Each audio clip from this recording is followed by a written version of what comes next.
morning, welcome to my channel English with Sushantu sir.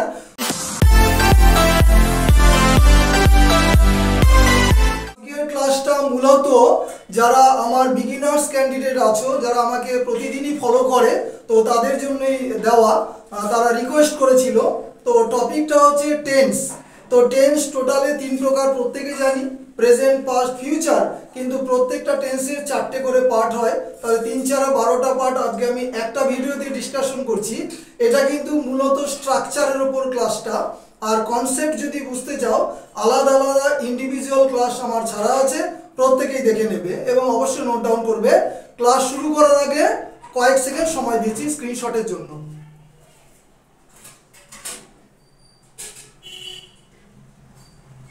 চলো কিভাবে set করেছি দেখো।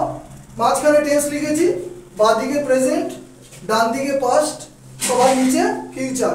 তুমি প্রেজেন্ট আর পাস্টটা ভালো করে বুঝবে, সাইড বাই সাইড বোঝো। প্রেজেন্টের প্রথম পার্টের কি নাম? Simple present, I play. Simple past, I played. Individual দেখবে, বারবার বলি কনসেপ্ট বোঝার জন্য। Next present continuous, I am playing. Continuous C O N T সংক্ষেপে লিখেছি। Past continuous, I was playing. Next present perfect, I have played. Past perfect, I had played. তফাৎটা বোঝার চেষ্টা করবে। Number 4 present perfect continuous, I have been playing, plus এরপরে for বা since যাই হোক হবে টাইম এক্সপ্রেশন। এই টেন্সটা অবশ্যই বোঝানো আছে, আলাদা ক্লাস আছে এটার উপর। Next past perfect continuous, I had been playing, বাদ বাকি সেম। তাহলে দেখো প্রেজেন্ট পারফেক্ট কন্টিনিউয়াসে হ্যাভ বিন বা হ্যাজ বিন হয় সাবজেক্টের পর।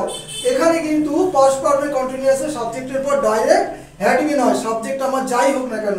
আর কন্টিনিউয়াস বোঝাতে আইএনজি, কন্টিনিউয়াস বোঝাতে আইএনজি। দেখো এরপরে ফর বা সিন্সের পর টাইম, ফর বা সিন্সের পর time. Very very important tense. এইবার যেটা তোমরা দেখবে 3 নম্বর টেন্স, যেটা খুব ইম্পর্টেন্ট, ফিউচার। তো ফিউচারের 4টি পার্ট, 1 2 3 4। 1 নম্বরে কি? সিম্পল ফিউচার, আই শ্যাল বা উইল প্লে। এবার কি? ফিউচার কন্টিনিউয়াস, শ্যাল বা উইলের পাশে একটা বি বসিয়ে দাও, আর কন্টিনিউয়াসের জন্য আইএনজি। তাহলে আই শ্যাল বা উইল বি প্লেইং, কম ব্যবহার হয়। 3 নম্বর দেখো ফিউচার পারফেক্ট, শ্যাল বা উইল কমন, মানে যে কোনো একটা হবে সাবজেক্ট অনুযায়ী। কমন কিন্তু তোমার এখানে হ্যাভ। তাহলে এখানে স্ট্রাকচারটা বোঝো, আই শ্যাল হ্যাভ বা আই উইল হ্যাভ। যেহেতু পারফেক্ট তোমার এখানে V3 হচ্ছে। ইন্ডিভিজুয়াল দেখে নেবে, এই ক্লাসটাও ছাড়া আছে, ঠিক আছে? তাহলে আনসার আই শ্যাল বা উইল হ্যাভ প্লেড। এবার দেখো এক্সাম্পল, আনসার ঠিক নয়, এক্সাম্পল। নাম্বার 4 কি বলেছে? Future perfect continuous. তাহলে আই শ্যাল হ্যাভ বা উইল হ্যাভ, পাশে একটা বিন বসিয়ে দাও, বিন। এবং যেহেতু এখানে তুমি কন্টিনিউয়াস কথাটা লিখেছো, সেখানে অবশ্যই এখানে আইএনজি হবে। তাহলে কন্টিনিউয়াস মানে আইএনজি। দেখো কন্টিনিউয়াস আইএনজি, কন্টিনিউয়াস আইএনজি, এগুলো তাই এগুলো তাই। তাহলে কন্টিনিউয়াস মানে V1 এর সাথে আইএনজি যুক্ত করা থাকবে। টোটালে যদি তুমি কন্টিনিউয়াস দেখো, হিসাবে দেখো, প্রত্যেকটাতে কিন্তু 2টো করে কন্টিনিউয়াস আছে। প্রথমটা তো 2টো দেখো, কন্টিনিউয়াস পারফেক্ট কন্টিনিউয়াস। এটাও তো তাই, এটাতেও তাই। তাহলে 2টো করে যদি থাকে, 3 2 6, 6 জায়গায় ভার্বের সাথে আইএনজি হবে। মূলত স্ট্রাকচারের উপর ক্লাস, ইন্ডিভিজুয়াল ক্লাস প্রত্যেকে দেখবে। Very very important class, details বোঝানো আছে। তো যাই হোক, তো ক্লাস শেষ করলাম। এবং শেষ করার আগে আবারও বলি যে সাবস্ক্রাইব বা তোমার হচ্ছে কি বলবো, লাইকস অবশ্যই আশা করতে পারি।